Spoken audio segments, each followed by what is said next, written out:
Don't ever underestimate the power of the body when you put the proper nutrition into it and its ability to heal from even conditions that we've been told are incurable.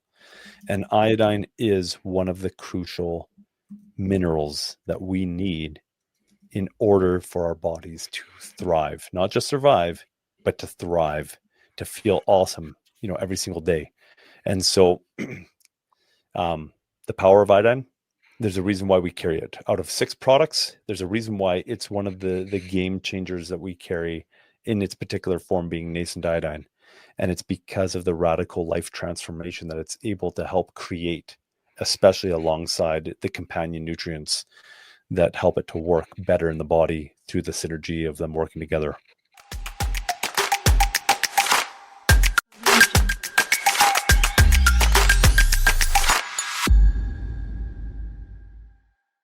Hello all and welcome back to Truehope Cast, the official podcast of Truehope Canada, where we explore the science and stories behind nutritional healing. Today's episode shines a light on a trace mineral that plays a mighty role in our health, iodine, and specifically Truehope's Nascent Iodine, a uniquely engineered bioidentical and pre-converted form of iodine designed to support thyroid function without adding extra stress to the gland. Unlike many other iodine supplements sourced from kelp or seaweed, which must first be converted by the thyroid before use, Truehope's formula is ready to be utilized immediately, a critical difference for those already struggling with thyroid imbalance or fatigue. Joining us in this special episode is David Stephan, Vice President of Truehope Canada. He's going to help me unpack why iodine deficiency has quietly become one of the most overlooked issues in modern wellness and how this particular form differs from anything else on the market and what that means for energy, metabolism, and mental clarity. So get ready for a grounded yet eye-opening conversation about the foundation of thyroid health, the brilliance of bioavailability, and why Truehope continues to set the global standard for non-invasive, evidence-based healing. Enjoy the show. Okay, hi David, welcome back onto Truehope Cast. Thanks so much for being with us on this special episode today. How are you and what's going well? Doing very, very well. Getting settled in here for the winter. Winter preps are going well in the homestead with me and my family. Got our wood gathered up for the season, and we look forward to a beautiful winter surrounded with with a lot of wood heat. Even here in my little studio, you'll see the wood stove back there, the pipe for it, and it's a little too hot for my liking right now. I didn't regulate it right, but better warmer than cold, I guess. So here we are, and I'm doing well. Fabulous. Well, bit of a special episode today. We're going to take a deeper dive into our Nascent Iodine here at Truehope, one of our 6 products, one of the most popular products. And as I said, thyroid health, such a prevalent thing in North America. I've only been in North America for 10 years, and thyroid health, thyroid conditions only really came on my radar since I kind of moved over here. So that's a very interesting thing to become aware of, the fact that so many people do suffer with thyroid conditions. And I'm sure you'll be able to talk about that. We're here at Truehope Canada. We have 6 products right now, and other companies, some of them have hundreds of different products. And, we're not just, we don't need another melatonin product out there. You don't need another vitamin C product out there. We're producing and manufacturing products for a very specific, unique reason to blend in with Empower Plus, blend in with our other products to take care of a lot of the deficiencies that we see in people where they're unable to get the best out of Empower Plus. So maybe as a bit of an introduction, like why has Truehope Canada produced this Nascent Iodine product? What was the kind of the birth of the idea of bringing that product to the market? Well, iodine is absolutely crucial for our everyday health. It's one of, there are a lot of crucial minerals, especially that we're deficient in, and iodine is one of those. And as soon as you're deficient in one key mineral, you've got dysfunction in your body. And that's definitely the case when it comes to iodine. Now, we have iodine in our Empower Plus. Our Empower Plus has 16 minerals, 16 of the most crucial minerals in the proper balance. And it's life-changing because we're providing it in a bioavailable form in the proper balance. And most people, just from taking that product alone, are seeing life-changing results, albeit When we are focusing in on mental health conditions, which was really the niche that we focused in on and still focus on today, because there's a high prevalence of mental illness and it's not getting any better as time goes on. And what we found is through the proper vitamin mineral supplementation, we can completely eradicate these conditions and return people to living very highly productive lives, feeling great, feeling better than oftentimes better than they ever did, even pre-diagnosis of a mental health condition. And we just find that because it's basic, proper nutrition in a micronutrient form, that anybody can take it as a multivitamin and they thrive by getting the proper amounts of nutrition into their body. But we encountered an issue over the years, and that's when somebody would come to us with a severe thyroid condition, which oftentimes is associated with mental health issues. The Empower Plus alone oftentimes wasn't enough to make the difference. If it was a low-lying thyroid condition, yeah, they would see improvements. Why? Because the thyroid doesn't just require iodine in order to function. You have other nutrients like molybdenum, magnesium, selenium, inositol, vitamin C, vitamin B, B2 and B3. I was about to get that one mixed up with another chemical pathway, but so you see this amount of nutrients necessary to really get the thyroid working, and all of those are contained in the Empower Plus. And so the Empower Plus alone oftentimes will help elevate thyroid function, albeit when somebody comes to us with a severe thyroid condition and they're feeling really low on life, vitality is way down there, right? Like they don't have that life force within them. They don't wake up in the morning and they're like, hey, yeah, let's tackle the day. This is going to be fantastic. No, due to hypothyroidism, they're just like, oh, I feel like a slug. And so what we found is in order to correct that, we had to introduce an iodine that would fill a void in the marketplace, especially here in Canada, and that being Nascent iodine, a much more effective form of iodine while being gentle. And the reason why it's able to perform that, which is really kind of an oxymoron. Normally, when it's really effective, it's not gentle. Or if it's really gentle, it's not that effective. And yet what we see is when you put iodine into a pre-converted form, and what I'm meaning by that is it goes through a process, and this is what we do with the iodine, is we take it's iodide that we start off with, and all we do is which is two molecules or two atoms of iodine bound together. All we do is put it through a process, an electromagnetic process that breaks that apart. It does a few things. One, it reduces surface tension because you've just taken a molecule and you've split it. And now you have the size is half. So now you've reduced surface tension, meaning it can absorb into your cheeks way faster. It can absorb into all the tissue. Absorption is more rapid. But the reason why it's more gentle is because the thyroid will take various forms of iodine and convert it through different enzyme reactions. It'll break it down into its atomic form so that it can then take, the 4 atoms of iodine and produce T4 hormones, right? But there's conversions that need to take place. And so if your thyroid isn't really working optimally, it can get a little taxed, and actually it can become problematic. Whereas when you already have it broken down into its atomic form, you're not taxing the thyroid. And so you're able to produce T4 hormones that downregulate into T3 hormones way quicker without the thyroid having to go through all of this functioning. And it's not taxing on it. So it's faster, it's more powerful, it's more bioavailable, and it's more gentle because it's not putting a workload on the thyroid.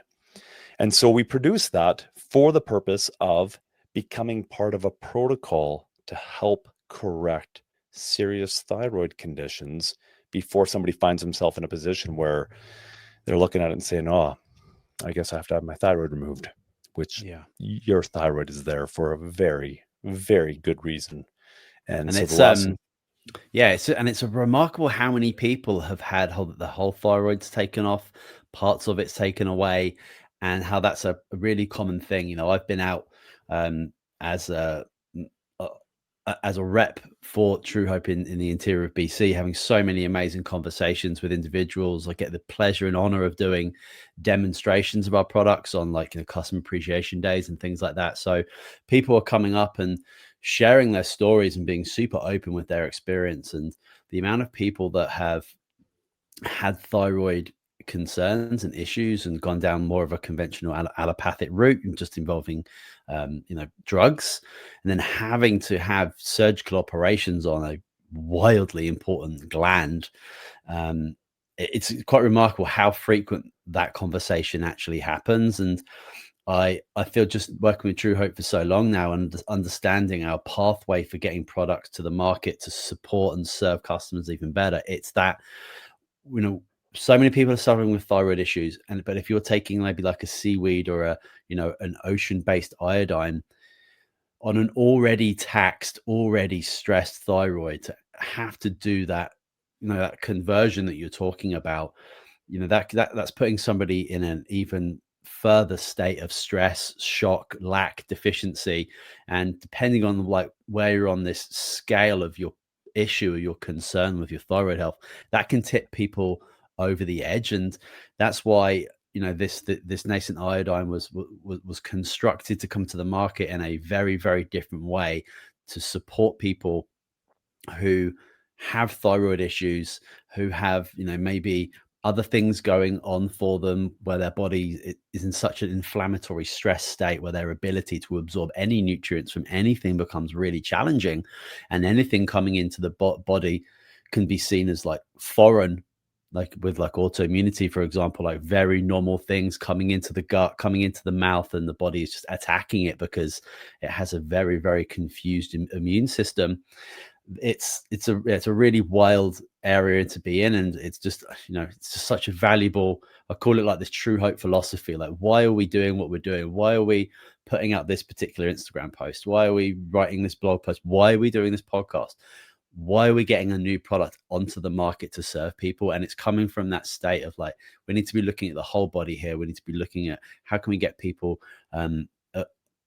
effectively consuming these very, very key nutrients that we can look into the history about the nutrient deficiency that everybody is experiencing. And yeah, it's a wild world. You bring up a really good point there. A lot of people are hey, well, I'm eating fish, or I'm eating iodized salt, or I'm eating kelp, seaweed, that type of thing. Okay, well, great. Other than iodized salt, by the way, you should be consuming a good sea salt, and there is some out there that naturally have iodine occurring within them. But so avoid the toxic iodized salt, I would say right off the bat. But let's say that you are doing that, or that you're eating the kelp. Oftentimes the numbers are 5% absorption rate of the iodine that's present. And so it's quite minimal. And they have it set up within iodized salt. They have the level set in there that if you're consuming what, the average amount of salt is that they would recommend, is that the amount of iodine in there is just enough to prevent you from ending up with goiter, right? So it's just enough to prevent you from having physical manifestation of dysfunction in the body, but there's still underlying dysfunction. It's just enough to just keep you on the cusp of not showing any physical manifestations that now would need to be addressed. So that's part of the problem right there. Is it's a bad form, right? Or inadequate form. So even in what we were getting from kelp and fish, which is good, you should be eating a diet with rich in iodine if you can, but being very mindful as well of the sourcing of the foods that are containing iodine, because oftentimes they're coming from oceans where, for example, the Pacific Ocean. I stopped eating fish back because most of it was coming from the Pacific Ocean. So I actively stopped eating fish unless I knew the sourcing, and oftentimes freshwater sourcing from pristine areas, whatnot. I'll go ahead and eat fish, even though I'm generally vegetarian. But I stopped actively eating it back in just after the Fukushima event of 2011. I stopped eating the fish. And the reason being is because it became quite identifiable, albeit not spoken of near enough, that there was a lot of fallout that was finding itself onto the western coast of Canada and the western coast of the United States. The initial onslaught was radioactive iodine 131 that ended up coming over, and that was airborne. And they changed the levels in the US as to when they should raise an alarm. That way they didn't have to raise an alarm. And here in Canada, they just shut off the monitoring systems, except for none of it. And none of it, which is, further up in the Arctic there, in the far north, about central, I guess, Canada, north central Canada. So not even on the west coast. And yet what they found with the monitors that were left on there is that there was a 3,000% increase in airborne radioactive iodine 131.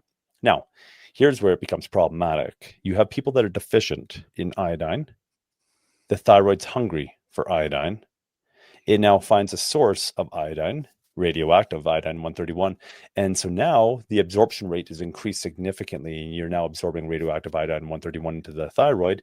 And that's when it can create major disruption. And that's why you would normally use like potassium iodate to just clog the thyroid, right? For lack of better terms, you're just plugging it up with this form of iodine, which is less than ideal, but better than getting radioactive iodine into your thyroid, and it prevents the absorption of radioactive iodine into the thyroid.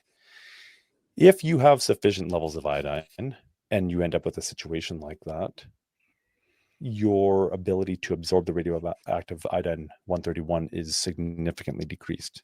So it's a good thing. It goes back to that whole, an ounce of prevention is worth more than a pound of cure, right? The prevention is take the iodine, ensure that your levels are up all the time.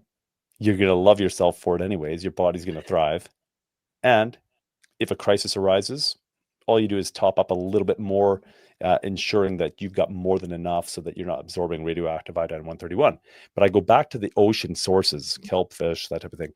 If that's what you're trying to rely on for iodine uptake, once again, sourcing, because when Fukushima happened, it took, I believe it was a couple months before the testing was occurring, where they were finding radioactive cesium.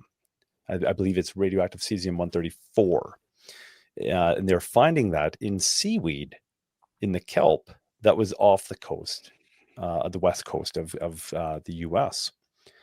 And that's extremely concerning because your body absorbs that as if it's potassium.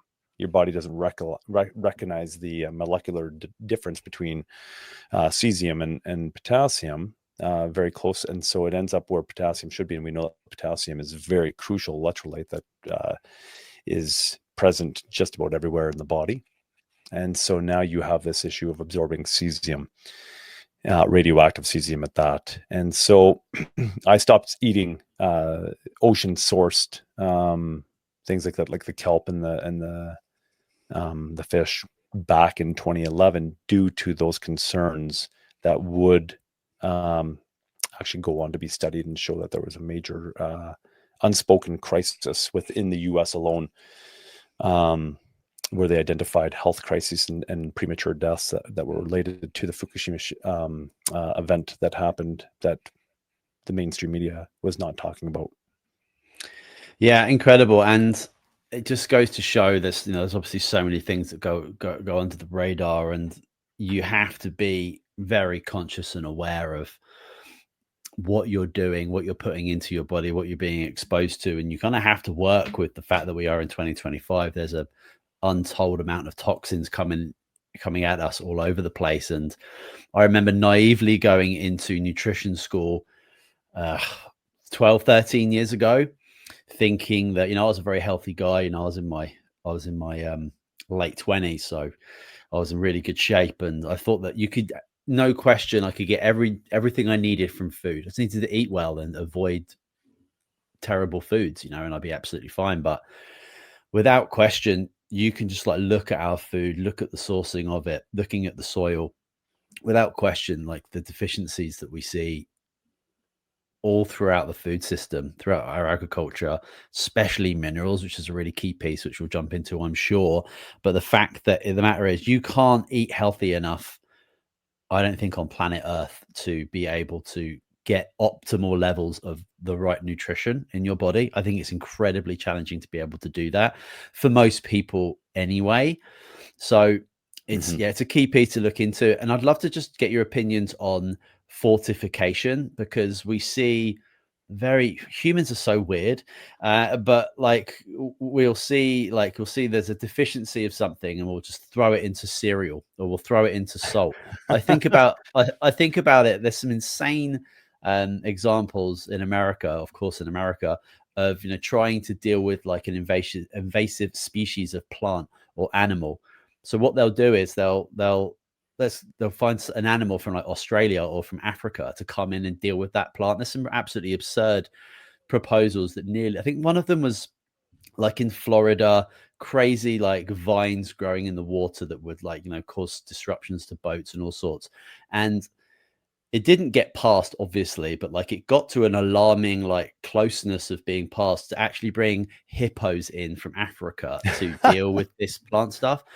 And the reason I mention that is like this is how we think as humans. We think, oh, we'll just throw this in there.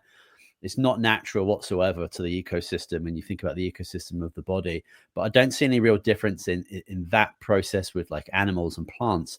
But then also just like fortifying foods in a very unnatural way, to just deal with the deficiencies, and how like that there's always problems down the road because we don't have that foresight. We're not working with the natural order of things. So yeah, I just wanted to get your opinions. I can't believe I just spoke about hippos then, but I'd love to get your opinions on the fortification process. I think it was in the 1920s for iodine at least, but there's been so many different examples of the fortification of vitamins and minerals into our food supply. There's a principle there, and the hippos is absolutely applicable, right? Though not specific to iodine here, but it's applicable in identifying the fallacies of our mindset as humans. Henry David Thoreau, author of Civil Disobedience, that's his probably most famous book, but in his writings, Walden, or Walden Pond, as he's living on the side of this pond out in the middle of nowhere, with a pathway going by it that he would see people coming by from time to time. This is back in the 1800s. He's sitting there musing in his thoughts, and he writes his book called Walden, or Walden Pond. And within it, he describes a principle, and I'll paraphrase it. Basically, almost probably 95% on par. For every 1,000 hacking at the leaves, there is one who strikes the root. And one of the words I omitted out of there was for every 1,000 hacking at the leaves of evil, because he's actually talking about philanthropy, but the principle applies across the board. He's talking about government intervention philanthropy, but for every 1,000 hacking at the leaves of evil, or hacking at the leaves, there's one who lays his axe to the root or strikes the root. When we look at that, that's actually a human principle that applies so often. And what we do is we try to address that which is seen, but we fail to recognize that which is not seen. And when we're looking at this, we're not talking about addressing the root of the issue, right? So when you talk about fortification, that's not the root of the issue. Nope. The root of the issue all along was, why isn't it present in our food? Right? What's happened with our food supply, that we are no longer getting the nutrients out of it, that it can't fulfill what Hippocrates said 2,400 years ago when he stated, let food be your medicine and medicine be thy food. Why is food not our medicine? And the reason being is because it's so devoid in nutrients. And this will actually rewind us back to 1936. 1936 was a much better time when it came to getting adequate levels of nutrition out of your food than 2025. So we're basically, we're 89 years out from 1936. But back then, there was some great publication that took place from an individual by the name of Dr. Northern. And it generated a lot of attention. And it would go on to become a Senate hearing over the fact that there was a major rise in disease. And what they had identified, what Dr. Northern had identified, is that it was due to the mineral deficiencies that were prevalent in the food supply back then. compared to where it would have been 30, 40 years before that. Now, this was a real turning time. Remember, the Industrial Revolution, we're coming out of that, but they revolutionized how agriculture would take place. And it would absolutely change human civilization. It would change where we would live. I live out in the middle of nowhere here. You rewind 100 years ago, and I would have neighbors every quarter mile, right? But not today, right? Because agriculture was industrialized, and because it was industrialized, quantity over quality became the model where they could mass produce food, and they did. And they did at the cost of the soil, the cost of the plants, and ultimately the cost of humans or any other organism that was consuming the vegetation that they were growing. And so back in 1936, there was already a looming crisis, and they identified it. And you can find that in Senate document 264. If you look up Senate document 264, 1936, you will get that document. And it's a very interesting read, very telling read. And, one of the quotes out of it that I like the best is that a deficiency in any one of the major minerals will result in disease. And it's absolutely, absolutely the truth. I mean, we know it. We've lived it. We've worked with it now. Truehope, we're coming on year 30 here. And that's exactly what we have seen, is a deficiency in any one of the major minerals will inevitably result in disease. And so iodine is one of those. And so we've got an issue when you start fortifying food. One, fortifying with the wrong forms. That's what we've learned, is that, look, like when you pick up a bottle of Empower Plus and you look at it's 37 ingredients here in Canada, or the 36 ingredients in the international supplied product, it looks like a multivitamin mineral supplement, but yet it's producing results, scientifically verified results from dozens of studies that no other multivitamin is producing. And the reason being is because it's not just about what you're putting in it. It's about what form it's in and the balance of it. Because we can take iron oxide, and that is a form of iron, but you're not going to do much with it. Very cheap form of iron. I mean, most of us could just go out and scrape some off of, a car or something like that that's starting to rust. And there you go. You have iron oxide, but your body's not going to be able to assimilate it. So when you take a look at how they're fortifying cereals and stuff like that, it's lousy forms. It's basically doing lip service. It's a selling feature, but it's not actually producing results. And oftentimes when it's in the wrong form, if you do absorb it, it can produce the wrong results. Yeah, it's the fortification is very, very interesting. And again, I go back to like the Truehope philosophy. I think of just you were talking there about Empower Plus and the formulation, very deliberate combinations of products and in particular forms. It makes me think of aminos as well, like 23 free-formed amino acids, 22 of them based off, human breast milk. Like where would you possibly go to look for the best possible form of nutrition? And it would be within, that incredible first food for all of us.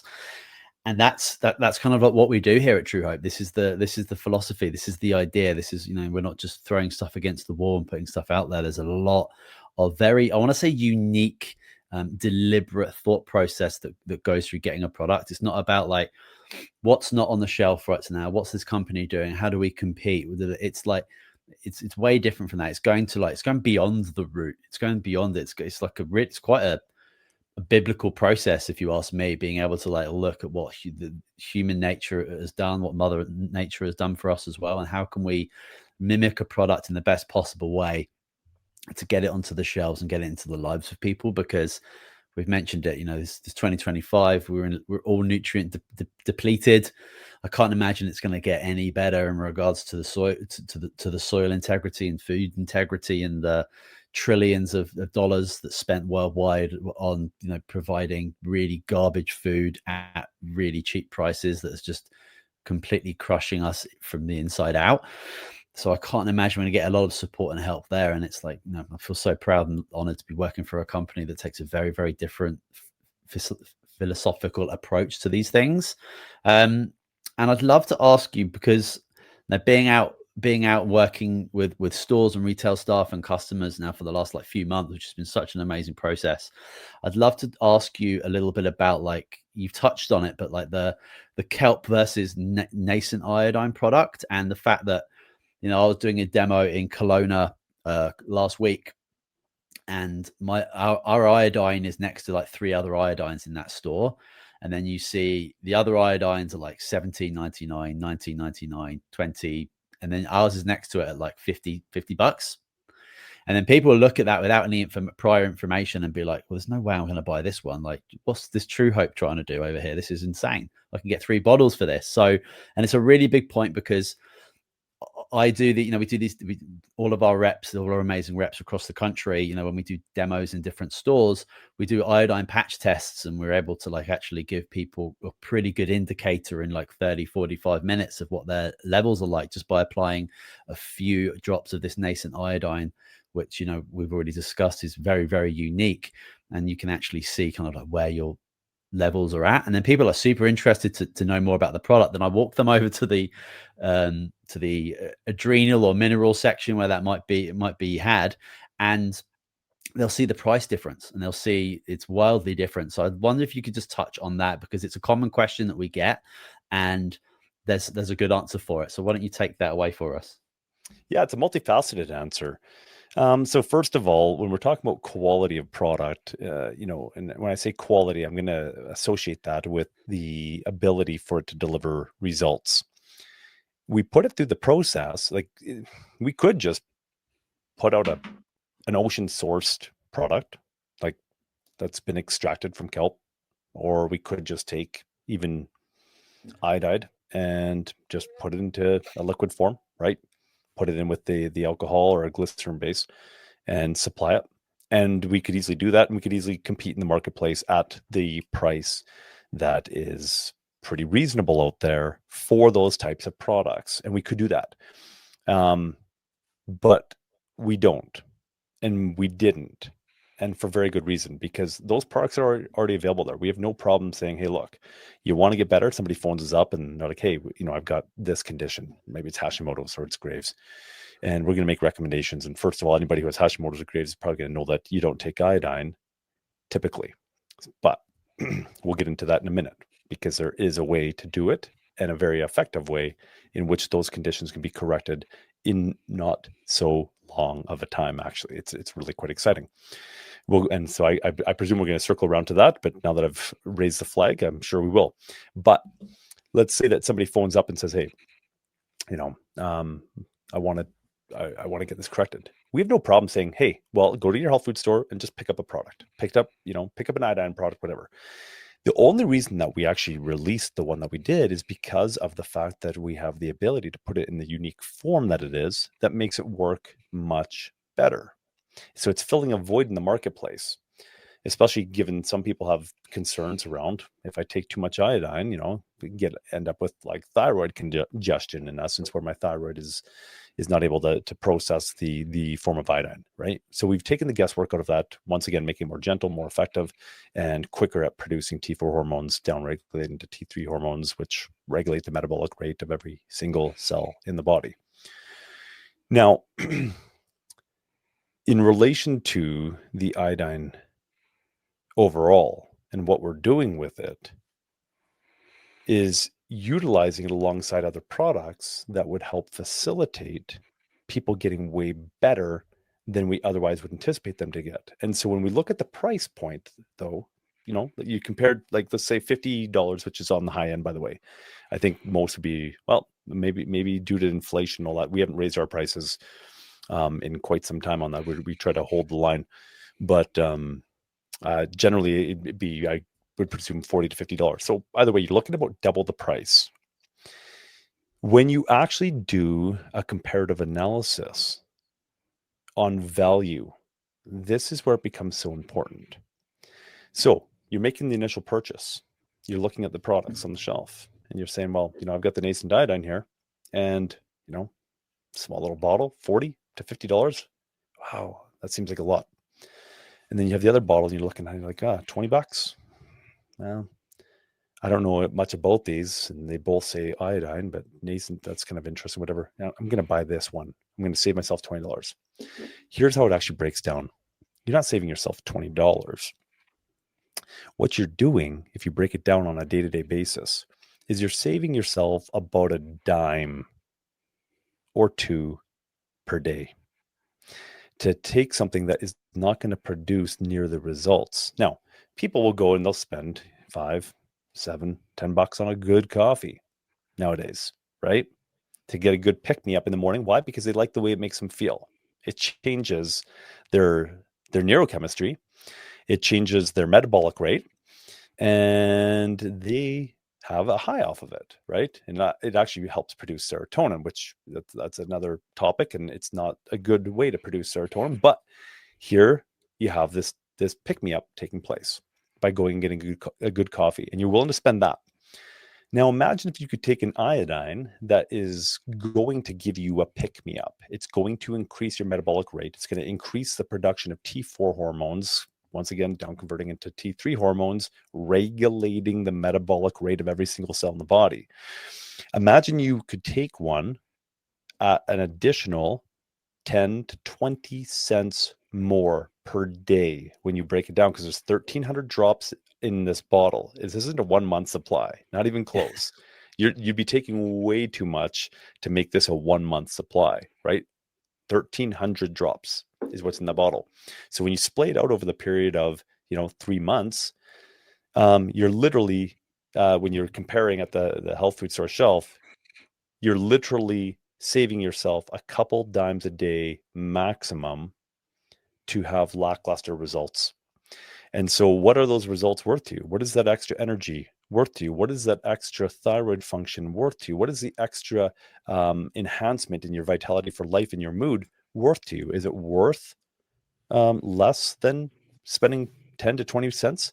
So there's really an educational factor that we employ when we are educating health food store staff on this. And as such, by doing that, this is actually one of our top sellers. This little guy here, right? It's kind of the new kid on the block, and yet it's one of our top sellers month after month, year after year, even though it's double the price of what you would expect iodine to be in a health food store. Perfect. Yeah, that's a great answer. Yeah, I think that once you take those things into consideration, once you look at how many drops you would be taking a day, and you've got 1,300 drops in there, that bottle is without question an investment. And before we go on to, because I'd love to talk about iodine and common thyroid disorders, and how, and I've had this conversation with a lot of people, that you're told not to take an iodine product, whilst you're maybe on Synthroid, or you're going through like a early diagnosis or something. But iodine has got way more benefits to it than just providing the the building blocks to thyroid hormones and how important they are. I mean, they're incredibly essential, especially in a woman's hormonal structure. I think it's really, really important.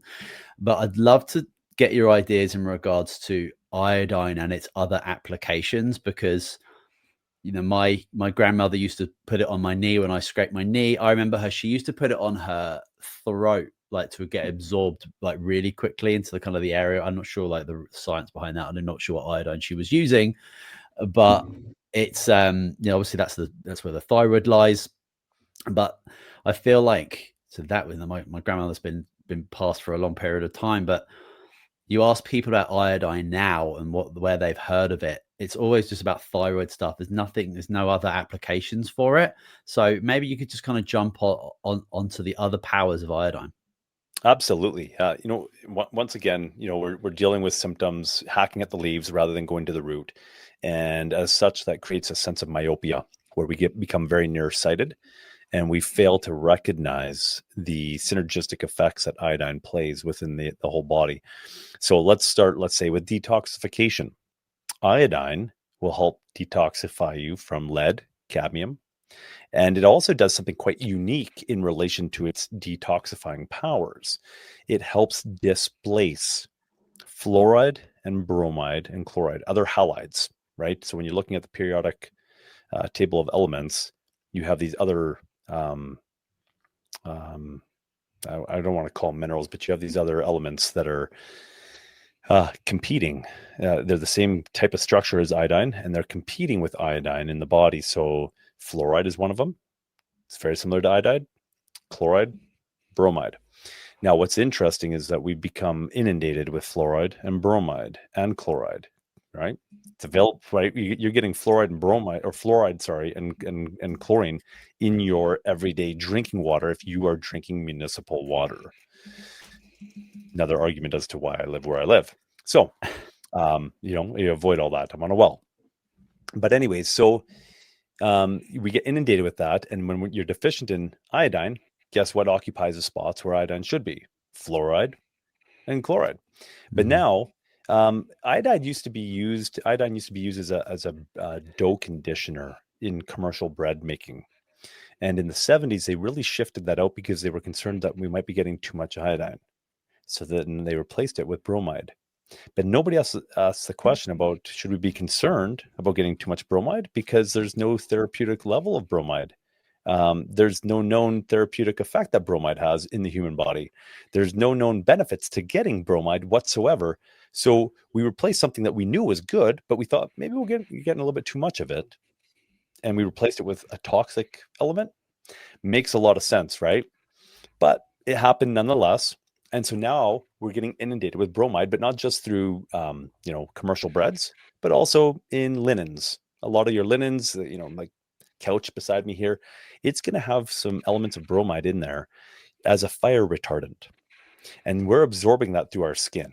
Largest organ in the body, the skin, and it is just absorbing all of this stuff. You're sleeping at night on these linens, and they've been treated with a fire retardant type bromide concoction. So now you have toxic amounts of fluoride, bromide, and chloride accumulating in the body, and the iodine will actually help displace those elements. And this is why it's actually crucial to start off slow with iodine, because if you detoxify too fast that your body is incapable of flushing it out through the kidneys, it will come through your skin and in a very itchy form of rash called a bromide rash. And so you want to avoid that. That's why you start slow, because the detoxification is inevitable. It's going to happen. Let it happen at a gentle rate that you barely recognize it, versus at a rate that you're breaking out on with these hideous type rashes and you're scratching yourself because they're itchy to the point that you're breaking skin. And I'm speaking from experience there, by the way. So not comfortable, not desirable. And so definitely don't recommend doing too much iodine too fast, too soon. So that's the first aspect of it, is detoxification, as it replenishes the levels of iodine where the iodine needs to be, which is oftentimes in the glandular areas of the body, which now brings me to another point. The very formation of glandular tissue requires iodine. And if you are deficient in iodine, the ability, or the, propensity that for your glandular tissue to develop cysts, malformations of that glandular tissue, is increased significantly. So if you want to avoid cysts developing within the glandular areas of the body, iodine is the solution. So there's that. So the very formation of glandular tissue requires iodine. So that's another benefit. So we have detoxification, you have the formation of glandular tissue. Another one would be brain development. That's one that's largely overlooked, even though, and I don't trust what the World Health Organization has to say. Oftentimes what they have to say is a joke and should be taken as such, but they got it right on this one, where they actually identified that the consumption of iodine in pregnant mothers was the number one preventative measure that could be taken to prevent it's cretinism, I believe, but anyways, underdevelopment of the brain in the fetus.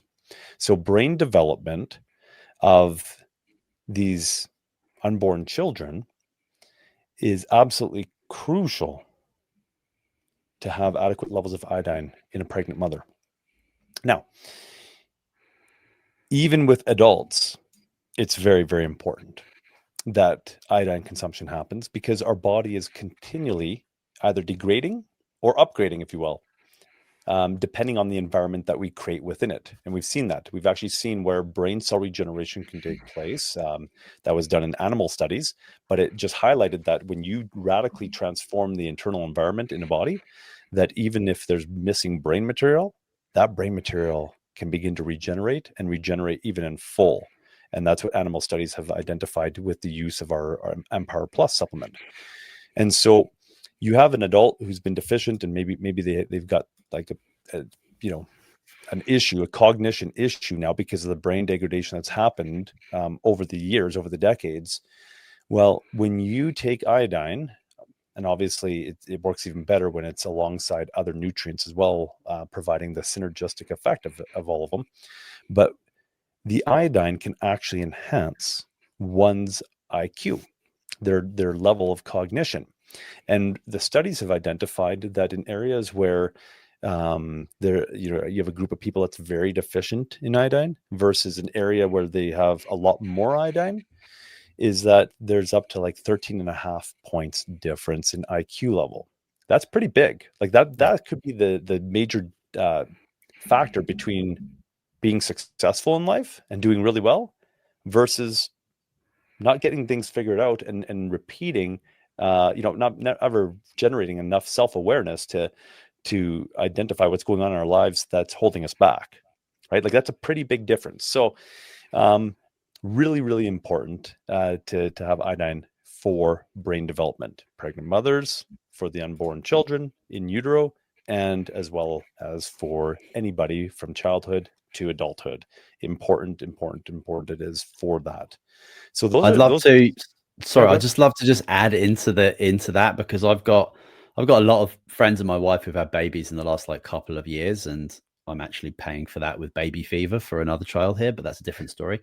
But they're amazing. I love them. Babies are great. But the prenatals being recommended either don't have any iodine, they either have them in very low amounts or they have them in really poor forms.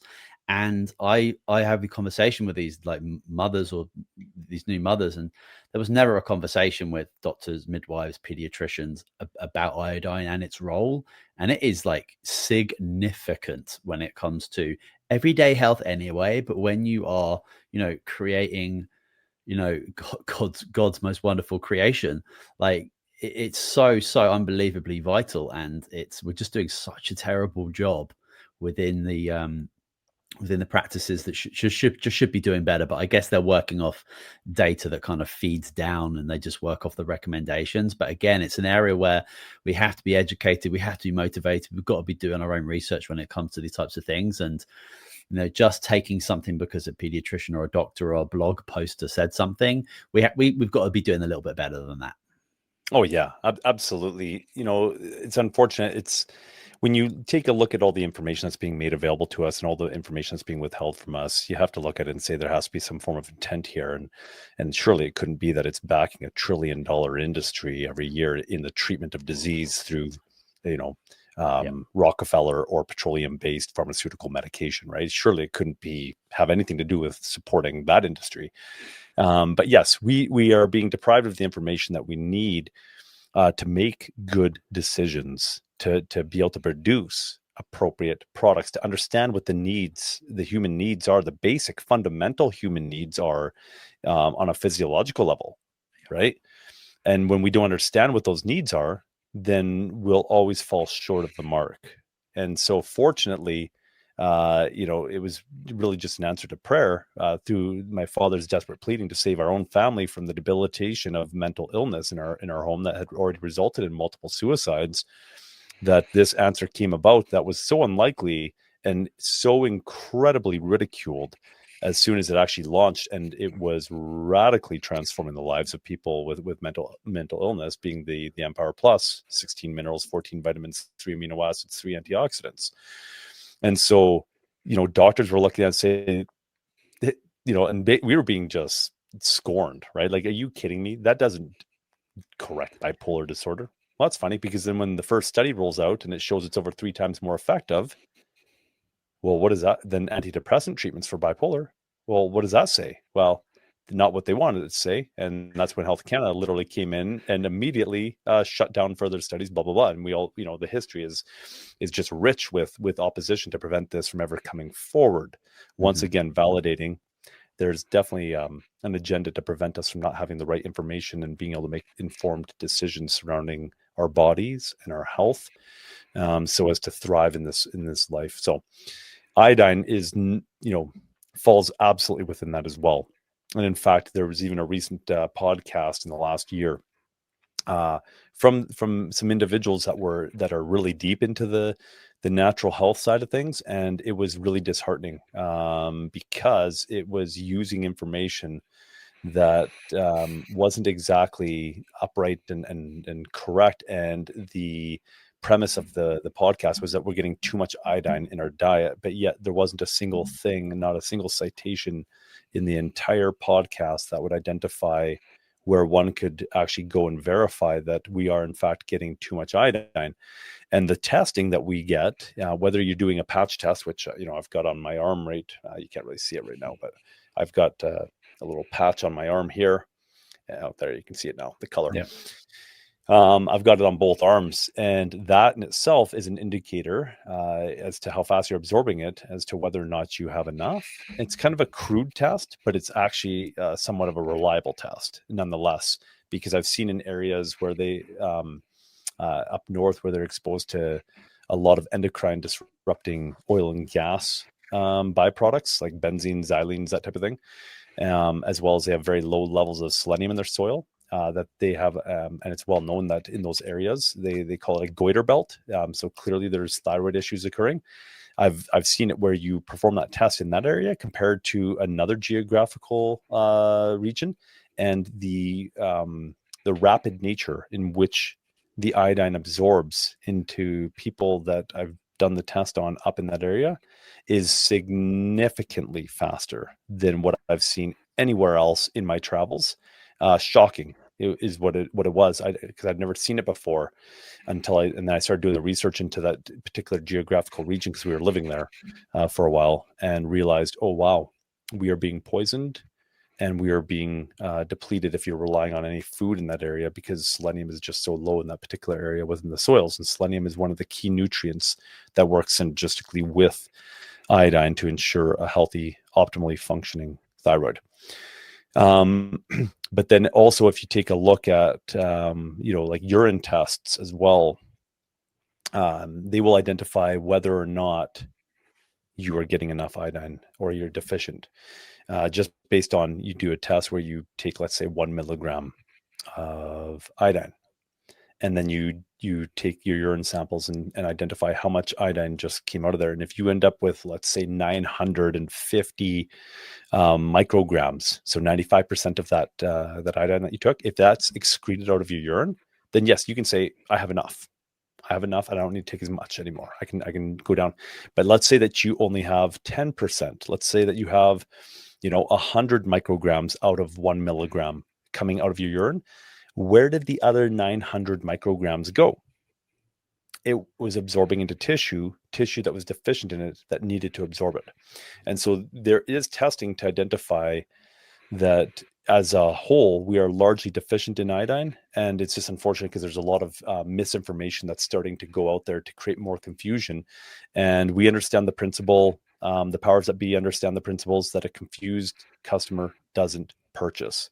Confusion creates apathy, where you don't act, whereas clear, concise information will motivate you to move in that direction that that concession is telling you to go, right? So that's kind of what we're up against here. Is there's a bit of an information war, if you will, surrounding good information and misinformation around how to empower ourselves to be as healthy as we possibly can be. Yeah, and again, going back to, it's so important to do your own research, be skeptical and ask questions, listen to podcasts. Don't take anything as like gospel. You have to be really responsible out there because there's too much information, regardless of where you're looking for it. And yeah, iodine, and especially, I've got young kids and it's winter flu season. I bump up my iodine specifically for that. It's an antimicrobial powerhouse. I don't think there's any virus or bacteria that can thrive in an iodine-rich environment, and that's a really massive thing that we've kind of gone through over the last 4 or 5 years. Really healthy, organic, relatively completely risk-free when taken responsibly. And a really important product. Yeah, you talked about like the toxic load of people, its role in detoxification, iodine in pregnancy, so huge. There's even a lot of research on iodine and cancer prevention. So I think we should jump back on. We'll do a kind of podcast 2 on those specifics, because iodine is just way much more than feeding the thyroid. And I just wanted to ask you one question before we move on to like Hashimoto's disease and iodine. Iodine, you mentioned about heavy metals, and it's displacing those heavy metals to get rid of the body. What's a product that you could take as well? Because you can displace those heavy metals, that's great, but you also have to efficiently get them out of the body. So what else could somebody be consuming and taking at the same time as iodine if they're looking to use it as a detoxification product? Whenever you're engaging in any form of detoxification, and just to be very clear, the displacement, by the way, with the iodine is mainly fluoride, bromide, chloride. Those are the ones that don't chelate and they don't get pulled out. If you're doing a heavy metal detox, something like that, it's not going to generally affect fluoride, bromide, or chloride. Whereas iodine will actually knock it out of the place and occupy the, say a hormone receptor site or whatever that is there that was being occupied by this basically false iodine. Looks the same, body responds to it as if it's the same, except that it doesn't actually do the same thing, but it thinks it's the same thing. But yeah, so with like lead and cadmium, it's removing it in a different way. But whenever this is something that people should be doing just on a regular basis, and we should be eating detoxifying diets in the first place. We should be eating things like rich in greens and stuff like that would naturally bind and chelate, to these heavy metals and pull them out of our system. And so you could be taking things like, let's say, cilantro. Cilantro is a fantastic one, by the way, especially when you were talking about heavy metal detox. It helps pull stuff out of your system. Generally you have to heat it up though, and so eating it fresh doesn't do near as much. So you actually have to get it like blanch it, let's say, in hot water real quickly, or have it in cooked food, because there's a chemical change that takes place. I'm currently taking a tincture of cilantro, and in order for it to work effectively, I literally take my tincture and I put it in a little like shot glass, and then I'll put like 140 degree Fahrenheit water in there. So like a nice warm tea type heat, and I leave it for a couple minutes, and I'll drink it, and it does its job then. But that's actually what you need to do. You can take things other like binders, like activated charcoal, especially if we're talking about releasing stuff into the intestines. Things like activated charcoal, bentonite clay, zeolite, things like that. I know there's some controversy around zeolite. Make sure that you know where your sourcing is coming from, that it's a clean form.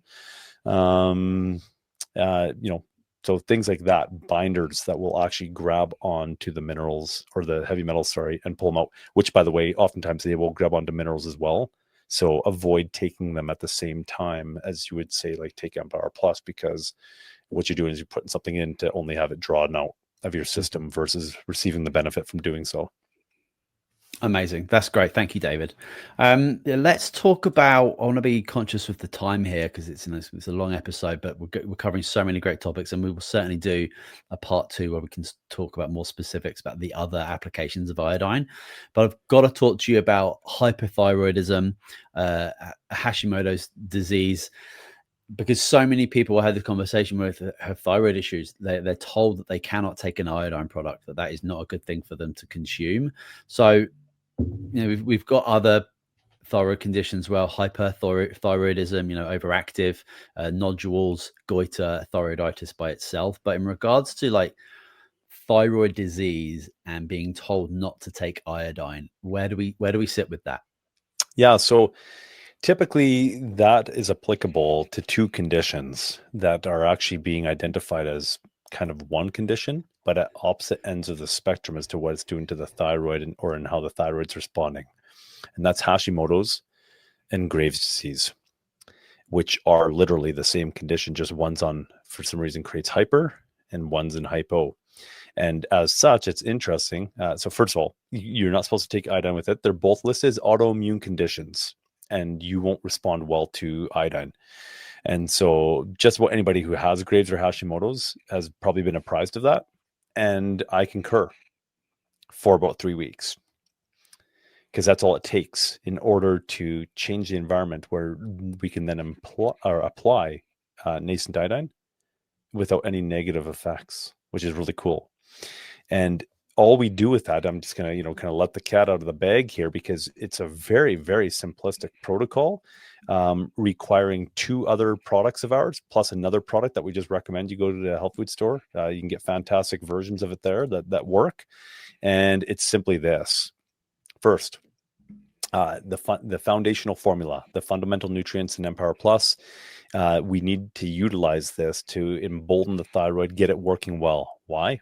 One, just right off the bat, aside from the fact that it's a very holistic approach with the 37 nutrients in here that are working synergistically and in proper balance, but it contains the molybdenum, it contains the vitamin C, it contains the vitamin B2 and the B3, and the selenium that's necessary, and the magnesium as well. So there you go. You have 3 other minerals there, and it contains small amounts of inositol as well.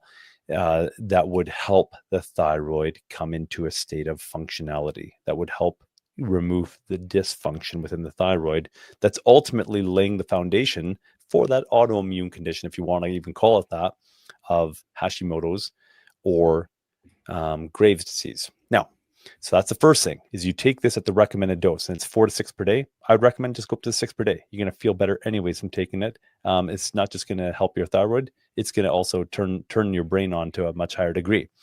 The second one is inositol.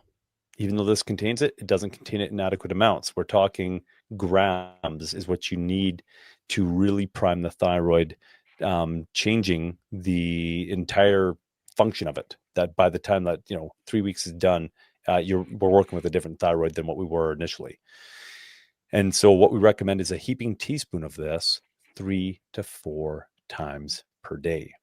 Okay, so this is Graves, Hashimoto's protocol. So those 2 right off the bat. The third one is just chelated selenium, and you can find that in like selenium glycinate. So it's chelated, bound to, selenium is bound to glycine or an amino acid. Or you can find it in like selenomethionine, right? Which is just another amino acid, methionine, and it's chelated to that. So it's a more bioavailable form than just elemental selenium, and it does a better job. And what you do is you take 400 micrograms of that chelated selenium every day. You do those 3 things: the chelated selenium, the Empower Plus, and the inositol. You do that for 3 weeks. By the time 3 weeks is done, you continue on with it. You can eventually remove the selenium, because this does contain selenium, but you have to top it off to start off with to correct the dysfunction. You can now introduce the iodine, and you do it slowly. Start at 1 drop per day. And over the next 3 weeks, by the time you get to week 6, you should be taking about 10 drops per day. And what we've seen is phenomenal in relation to the blood work that's coming back, in relation to the proper production of T4 and T3 hormones. It's phenomenal. I've seen turnarounds. The most dramatic case that I saw was not that long ago. Young lady, and she always had incredibly elevated thyroxine levels. And I gave her the protocols. They went down to a store the next day and picked it up. And 7 days after picking up the product, so they had a full week to be on it, she had her blood work done, because her blood work was done on like clockwork every 6 weeks. And so it just lined up that's when it was to take place. her endocrinologist got back to her and said, with a phone call, and said, your thyroxine levels have normalized. 7 days. 7 days. And we hadn't even introduced the iodine yet. We were just fresh into this. And this is somebody who was diagnosed with Graves. And all of a sudden, because I'm like, well, where would your thyroxine levels normally be? Well, elevated to extremely elevated. Oh, how interesting. I said, you ever see them in the normal range? No. I said, well, that's fantastic. That was faster than I thought it would be, but cool. What a blessing. And so we've seen that. We've seen dramatic changes, and not just with her, but we've seen the changes where just people they start to feel the difference within, 1 week. They're looking at it and saying, there's something changing. And so that's how we approach these incurable conditions, autoimmune conditions of Hashimoto's and Graves, which oftentimes would result in radiating the thyroid or removing the thyroid. And yet here we are putting the proper fundamental, I'm going to be very, very, very emphatic on that. Fundamental nutrients. These aren't herbs that we're using, and I have nothing against herbs. These aren't homeopathics that we're using. These are actual nutrients that your body needs. They are essential nutrients. And all we're doing is taking that, looking at the root, identifying the root of the dysfunction and addressing it with the nutrition that we needed all along, the nutrition that should be in our diets every single day in adequate amounts, but it's not. We are getting every one of those ingredients. You're getting inositol every single day that you're eating. You're getting inositol, right? You're getting 33 out of the 36 ingredients in here every single day just from eating. And it almost doesn't matter what you're eating. You're getting those ingredients. But you're just not getting them in adequate amounts. That's the issue. And so now we're supplying them in the right form in the adequate amount, and the body is correcting itself. So what we're actually identifying is that many of these issues are merely nutrient deficiency disorders that have resulted in dysfunction. Call it what you want. Good. You can put a label on it, Hashimoto's, Graves. But what was the underlying situation that caused that condition to arise? Oh, you were lacking nutrients. And some people argue, yeah, but wait a minute. Environmental toxins. We have way more toxins than we've ever had before. That's true. But toxins will not generally be able to wreak the havoc that they do unless you're in a nutrient deficient state. Because if you have proper levels of nutrients, one, your methylation is enhanced, which means your detoxification is enhanced, which means you're able to, and I'm not saying I'm being an advocate of being subjected to being exposed to environmental toxins by any means, avoid it like the plague. But if you are subjected to them, if you are introduced to these environmental toxins, you can rest a little more assured that your body's natural detoxification processes are actually working the way they should, and that you're not going to end up with some incredible disease from being exposed to, normal levels of environmental toxins. I'm not talking something extreme like hexavalent chromium, as we're all aware with like the Aaron Brockovich story and whatnot, right? But so within reason, our bodies will handle being subjected to these types of toxins without having to go through incredible lengths or jumping through a lot of hoops to clean our bodies out, if we have the nutrients that we needed all along.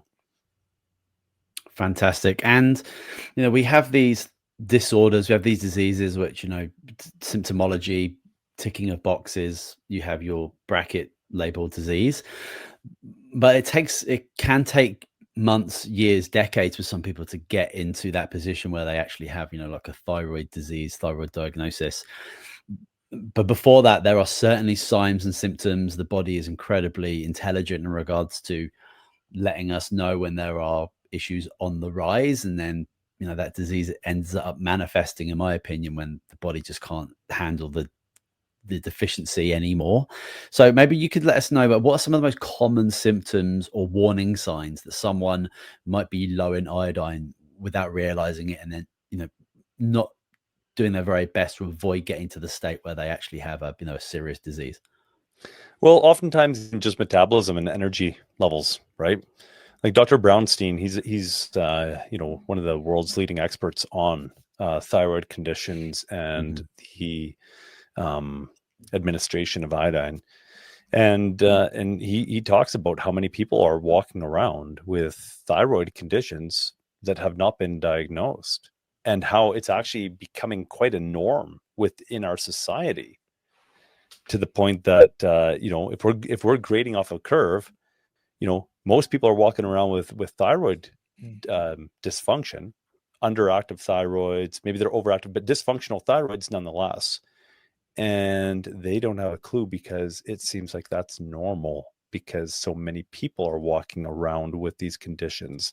And it's not until it gets to an extreme level where you start to see it, where you see, let's say, massive amounts of weight gain or something like that, and nothing is regulating properly. The whole endocrine system has come into a state of dysfunction that it's not, all of a sudden then it's like, oh, I better go find out what's going on, and you get a diagnosis. Well, realistically, the issue should have been addressed years before that even showed up physically.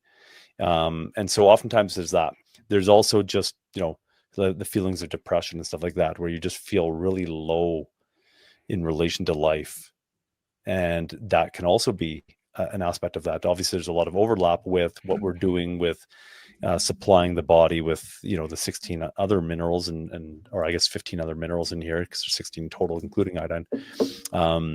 But there's the fact that it could be other minerals deficient that are causing, mood disorders, which we see, right? Like the very production of serotonin to get tryptophan to turn into serotonin requires 2 enzyme reactions requiring 6 vitamins and minerals: iron, methylfolate, vitamin C, D, and B3, as well as activated B6, pyridoxine 5-phosphate, right? And so we see how those play into the production of serotonin to make us feel good, and the same 6 nutrients are necessary to take tyrosine and convert into dopamine. And so, maybe iodine wouldn't have impacted, the serotonin or dopamine production. And if we're not producing enough of that, we're going to feel pretty lousy. But let's say you're producing enough of that, but you have a thyroid issue, you're just going to feel pretty lackluster quite often, or overly elevated.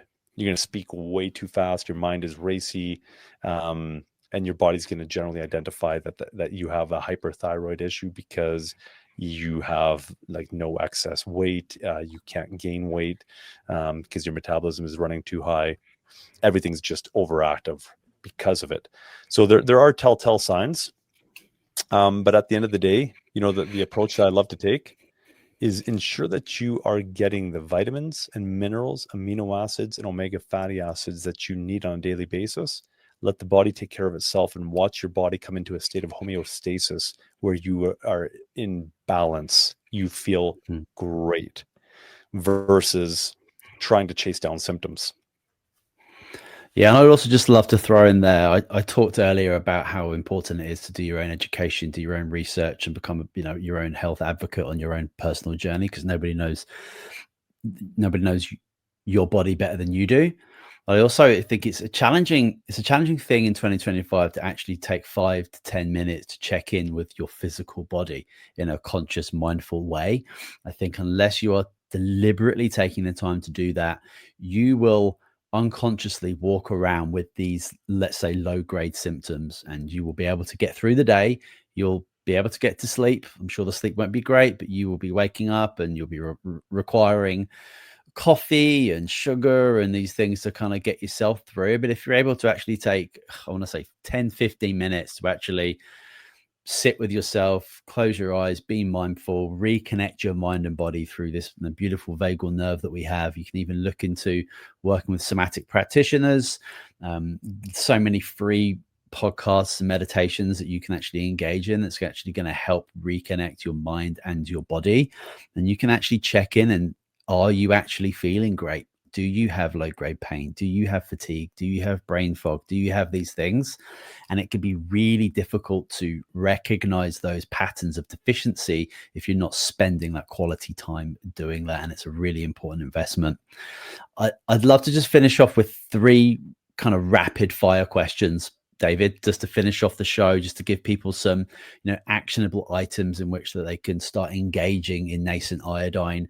And you can visit our website, truehopecanada.com. There's a where to buy page. You can go in, you can put your location in there and find your local health food store, and you can go in there and talk to them about Iodine and Nascent Iodine and our product. And we do a lot of training with our retail staff across the country. We've got amazing reps that make sure that people are up to date in regards to what our products are doing, why they're so important. And you can go in there and ask questions, because a lot of the retail staff are incredibly knowledgeable when it comes to these products, and they know that our products work. That's why Empower Plus, Nascent Iodine, Free Minos, and Orsatol, they're some of the top selling products in all of these stores. So go in there and ask questions, form a relationship and a community with your local health food store.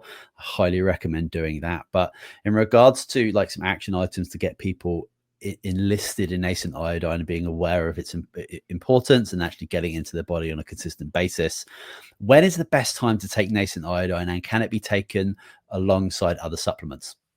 Best time to take Nascent Iodine? Morning. Empty stomach, ounce glass, shot glass, ounce of water, activates in the water. Very first thing I do every morning is I go, and this is where I'm at and where I've been for many years. I wake up, and the first thing that I do, the first thing that I put into my mouth is 10 drops of iodine in an ounce of water, and I swish it around because a lot of it will absorb right there. And generally within 5 to 10 minutes, I'm starting to wake up more. Why? Because production of T4 hormones is already occurring, T3 hormones then being produced from that, and my metabolism is now kicking on. Perfect. And it's also a phenomenal like oral mouth rinse, as we said, like antifungal, antibacterial, antiparasitic, antiviral, really phenomenal product to take first thing in the morning, especially when you're hopefully with a a kind of healthy digestion and good quality sleep. Your body is just like ready to rumble with whatever you give it. Exactly. Yeah. And then so that's the best time to take it. Now what I do is, like, if it's convenient, this is what the ideal would be, is I'd actually probably take 5 drops in the morning. And if it was convenient for me to take it again right before lunch, I would do so. And I would take another 5 drops, or let's say 3 drops. And then maybe I do 2 before supper. So see how I'm degrading it as, lessening the dosage as we get into the evening, because it's energizing. The only time I've seen it recommended taking at night, it was funny. I walked into a health food store and I just said, "Hey, what are you guys finding with the Nascent Iodine? How are you liking it?" And the store staff said, "Oh, I'm loving it." She says, "I take it at night before I go out on the town." Like, okay, all right, that's interesting. Yep, it's a wake me up. Sure, all right, your metabolism is kicked on at night. That is not proper, but sure, you do you. And so, if you want a good sleep, don't take it before bed. But that's the ideal, is to take it throughout the day, because it's active really in the body for about 2 to 3 hours. And so you don't want to, diminish the amount that's available for the thyroid to be producing T4 hormones and just take a spike in the morning and then nothing else. So that's actually one of the reasons why I do the patch test there, is not only as a test, but as an extended release, because now it's slowly absorbing my skin, because I know that I'm not likely going to get my second and third dose in.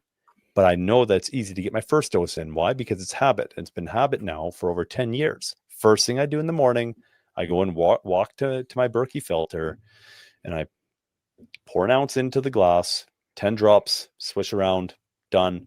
And then after I'm done my shower, I then go and put 3 drops on this arm and then 3 drops on this arm. So I'm actually getting 16 drops per day. And I've been doing that now for the better part of, actually over 10 years. Since we first introduced it, actually just over 11 years. It was September of 2014 was the first time that we started putting it to the test. We hadn't released it yet as a product. It was in testing phase. And that's when I broke out on that beautiful rash, the bromide rash from taking too much too fast. All right, perfect. Thank you. And would it be good to maybe consume that on its own and space out maybe Empower Plus and Free Minos? What do you think about that in regards to other supplements with iodine? No, if you take it on an empty stomach first thing, within a few minutes, you should be able to do other stuff. You should be able to start consuming other products, because it absorbs rapidly.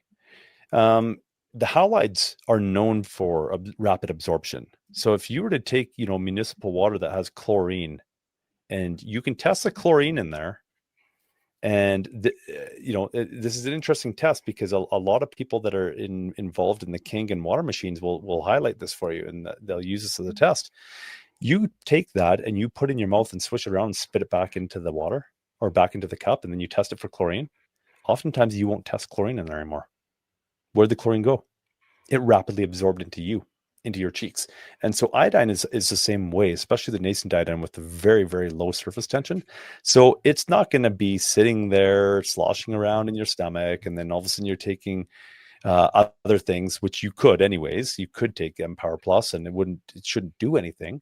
But it's going to absorb so quickly that as long as you're doing it initially on an empty stomach, so it's not absorbing into material like food that's sitting in your stomach, then you're going to get the maximum amount. And that's why I switch it around my mouth first, because the vast majority of it will actually absorb into your cheeks and under the tongue and all that, which is very close to the thyroid, hence why it's able to produce the results that it does so quickly. Fabulous. And yeah, my next question is about that. So how long does it typically take for someone to begin, noticing the benefits of nascent iodine supplementation? Everybody's different, and it depends what benefits you're looking for. So if somebody's hyper focused on the correction of, let's say, like, a thyroid condition and not Hashimoto's or Graves', but they're taking the iodine for just, general, hypothyroidism, let's say. It depends on the individual. And the reason why it depends is, one, what's the level of dysfunction? Two, what particular medications may they be on that could be now interfering? Three, what companion nutrients do they have available in their system to make that iodine work well and the thyroid to function properly? I never independently recommend nascent iodine by itself, albeit it is a fantastic powerhouse by itself. It is. So can you take it by itself? Sure. But I never recommend it by itself. Why? Because the bang for your buck that you get out of this is enhanced so much by taking the synergistic nutrients in the Empower Plus that when they get married together and they're working together synergistically in the body, the level of correction that happens and the rate at which it happens is so much higher than if you were just taking the nascent iodine by itself. But typically, somebody taking it within a week should notice some benefits on its own. If it's just like they're dealing with hypothyroidism, they should start to see results. And I've seen people be able to reduce down on their thyroid medications, things like desiccated thyroid or Synthroid, just with the nascent iodine alone. But we're now to a place where when we start combining these things, when we're taking this and then you introduce this one, which even without Hashimoto's or Graves', the inositol is phenomenal as well. You start introducing those three, and we're seeing in most situations where people are doing that and they're doing it consistently, that it's not a matter of I was able to reduce down to a certain level, like I'm taking half the medication I used to take. It's more often than not, I don't take any medication whatsoever for my thyroid. I'm just taking the proper nutrients that my body needed all along, found in the inositol, the Empower Plus, and the nascent iodine. Awesome. Thank you. And finally, if someone listening today can only take one message away from, everything we've spoken about, but what could that one message be about iodine and the importance of it for long-term health? Don't ever underestimate the power of the body when you put the proper nutrition into it and its ability to heal from even conditions that we've been told are incurable. And iodine is one of the crucial minerals that we need in order for our bodies to thrive, not just survive, but to thrive, to feel awesome, every single day. And so the power of iodine, there's a reason why we carry it. Out of 6 products, there's a reason why it's one of the game changers that we carry in its particular form, being nascent iodine. And it's because of the radical life transformation that it's able to help create, especially alongside the companion nutrients that help it to work better in the body through the synergy of them working together.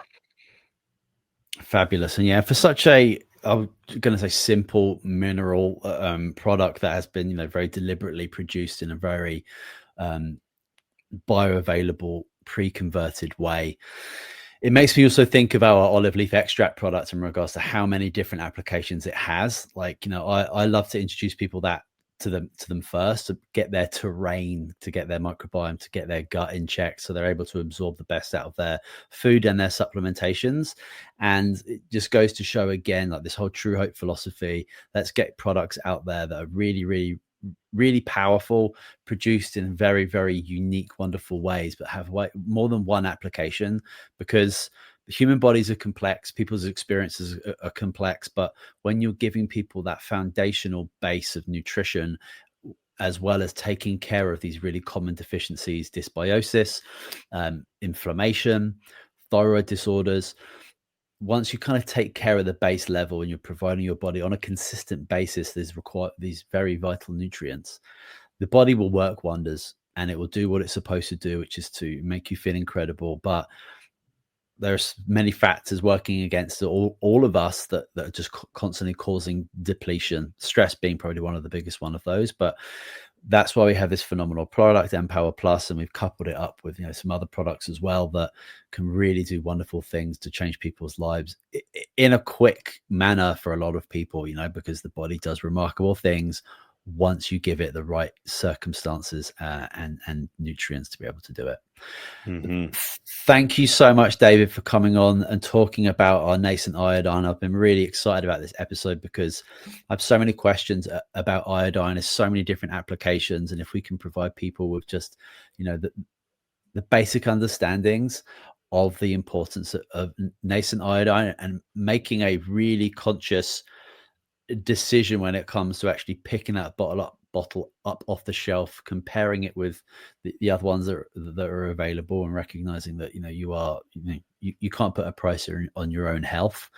And it's a really, really valuable conversation, and we will do a part 2 on this iodine piece where we talk about the different applications and some of the research. You mentioned already Dr. Brownstein's work. There's some amazing people out there talking about iodine and showing the research and a lot of the ancient research as well, that we've had documentation of iodine being used for thousands of years for many different things. So it's not just you and me talking about this. We need to share more information about some of those amazing people doing that. But thank you so much again, David. I really appreciate the conversation today.